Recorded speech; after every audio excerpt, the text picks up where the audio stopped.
மாத்தறை சிறைச்சாலையில் கடந்த 1ஆம் தேதி இரவு மரக்கிளை முறிந்து விழுந்ததில் கைதி ஒருவர் உயிரிழந்தார். காயமடைந்த மேலும் 11 கைதிகள் மாத்தறை பொது வைத்தியசாலையில் அனுமதிக்கப்பட்டுள்ளனர்.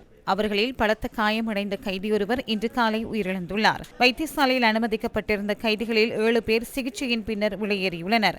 மாத்தறை சிறைச்சாலைக்குள் பிரவேசிக்கும் வெளியேறும் பகுதிகளில் போலீஸ் விசேட அதிரடிப்படையினர் ராணுவத்தினரை ஈடுபடுத்தி பாதுகாப்பு பலப்படுத்தப்பட்டுள்ளதாக சிறைச்சாலைகள் ஊடக பேச்சாளர் காமினி பி திசாநாயக்க தெரிவித்தார். இதேவேளை மாத்தறை சிறைச்சாலையில் தடுத்து வைக்கப்பட்டிருந்த 68 கைதிகள் அங்குனுகுல பலச சிறைச்சாலைக்கு நேற்றிரவு அழைத்து செல்லப்பட்டனர்.